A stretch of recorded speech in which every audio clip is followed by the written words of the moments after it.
Yang pertama, bolehkah membaca surah yang selalu diamalkan walaupun dalam keadaan haid? Contoh Al-Ikhlas, ayat kursi, Al-Mulk sebelum tidur, Al-Kahfi hari Jumaat, Maksurat setiap pagi dan petang. Bagus. Dia kata kalau kita haid, perempuan haid dalam keadaan uzur, boleh tak baca Quran? Sedangkan ayat-ayat atau surah-surah tertentu selalu dia baca. Hukum asalnya menurut pendapat yang muktamad, haram bagi perempuan yang sedang haid membaca Quran. Ada 10 perkara haram bagi orang perempuan bila haid, tetapi 2 perkara sudah menjadi halal sebelum mandi selepas kering darah. 8 perkara lagi wajib kena mandi juga. 10 perkara tadi haram. Itu ya. Jadi 10 perkara haram yang orang panggil pantang larang agama. Perempuan yang beranak, perempuan yang haid, ini pantang larang yang wajib kita jaga. Jadi kadang-kadang kita masuk pantang larang yang tak sepatutnya. Kita dengar ada orang kalau beranak belum lagi habis pantang, anak tak boleh, mak dia tak boleh pijak bumi. Nampak tak? Mak tak boleh pijak tanah pula dah. Itu bukan pantang larang agama. Itu datang daripada kepercayaan-kepercayaan masyarakat. Kita bukan buang masyarakat. Islam ini didatang sebagai pengaturan apa yang elok dalam masyarakat yang menjadi adat dan budaya tidak dibuang. Apa yang bercanggah kita tolak tepi. Maka sebut di dalam beberapa riwayat, antaranya la yaqra'u syai'an minal Quran haidun wala junubun aw kama qala. Tidak membaca sesuatu pun daripada ayat Quran apabila seseorang itu sedang haid dan sedang junub. Batu mana-mana asatidah mari mengajar, dia akan buka kitab fiqh dalam bab benda yang diharamkan ke atas perempuan yang sedang haid. Apa dia? Iaitu membaca Quran dan menyentuh Quran. Tapi kalau orang yang tidak ada wudu, hadas kecil, dia tidak dilarang membaca, hanya dilarang memegang Quran. Tapi bila haid, hadasnya besar, batu dipanggil hadas akbar. Besarnya haid ini hadasnya, hadas itu maksud pantang larangnya, sampai Quran pun tak boleh baca walaupun tak boleh pegang. Namun begitu, apabila dibacakan Al-Quran dalam keadaan haid tapi tidak biqasdil Quran, bukan dengan qasad niat baca Quran, ulama fiqh membolehkan. Sama ada ayat yang pendek atau ayat yang panjang dengan syarat. Apa syarat yang pertamanya nak baca Quran ketika haid? Syaratnya ialah bukan niat membaca Quran tetapi niat doa, niat sebagai isti'azah atau zikir. Contoh, nak makan nasi. Nabi larang kalau makan tak baca bismillah. Siapa tak baca bismillah, makan nasi, dia makan dengan syaitan. Walaupun sedap mana kita makan, wahyu, makan dengan syaitan. Kerana apa? Kerana Nabi nampak syaitan, mana-mana orang tak baca bismillah, dia tumpang makan.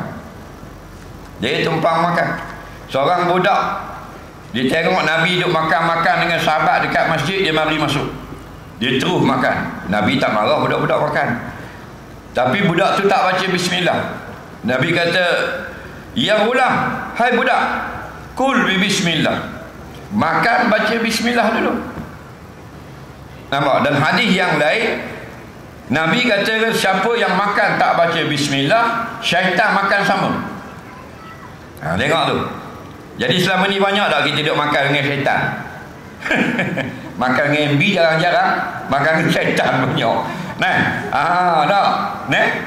Dah ada hadis yang lain kata syaitan itu kalau kita baca pula di tengah-tengah makan bismillahi fi awalihi wa akhiri, syaitan tu muntah balik. Nampak? Jadi balik kita pada cerita, dia baca bismillah, walaupun bismillah ini ayat Quran. Al-Imam Asy-Syafi'i menyebut bismillahirrahmanirrahim ayatun minal Quran. Bismillah itu ayat daripada Quran. Jadi perempuan yang haid, dia baca bismillah bukan niat baca Quran, niat baca ambil pahala mengikut sunnah. Kerana Nabi kata kul bi bismillah, makan dengan bismillah. Aku sedang haid, kalau menurut fiqh haram baca bismillah. Bismillah itu ayat Quran, tapi kerana ikut sunnah bukan niat sebagai baca Quran, hukumnya harus. Atau dia nak naik kenderaan, dia haid, subhanalladzi sakhkhara lana hadza, itu ayat Quran. Dibaca doa daripada Quran itu bukan niat baca Quran, niat sebagai doa, hukumnya harus. Atau ada kematian, contohnya ada ahli parlimen ke apa ke meninggal dunia, dia pun dengar, alamak, boleh tak ni? Boleh, walaupun sedang haid boleh kata inna lillah wa inna ilaihi raji'un, walaupun itu ayat Quran.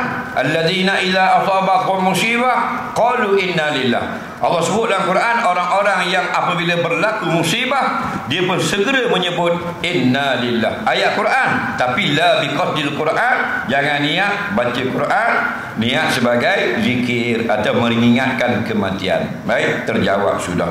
Jadi ayat-ayat yang lengkap macam mana pula? Nah, itu pendek-pendek.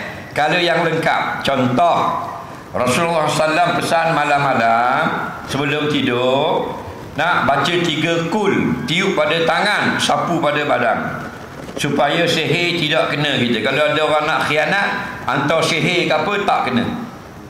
Nah, 3 kul. Bismillahirrahmanirrahim, kul huwallahu ahad sampai habis lah.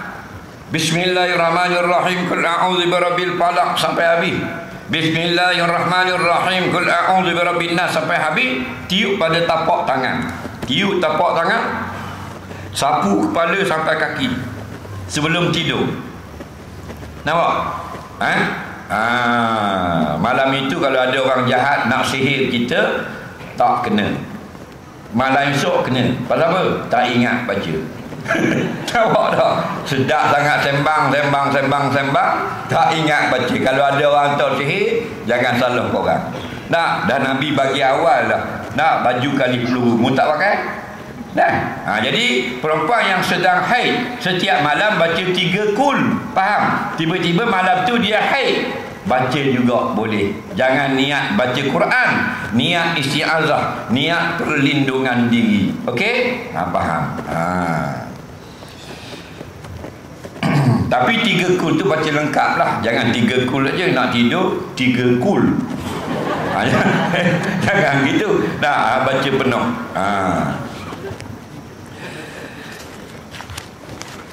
Atau anak dia kena gigit di lipan, mak dia haid. Kalau gigit di lipan, gigit di binatang bisa, baca Fatihah. Baca Fatihah, tiup di kaki yang kena gigit atau tiup di air. Itu tip Nabawi, perubatan Nabi. Antara yang mengamalkan teknik baca Fatihah tiup pada kaki yang kena gigit ni, Abu Sa'id Al-Khudri radhiyallahu anhu.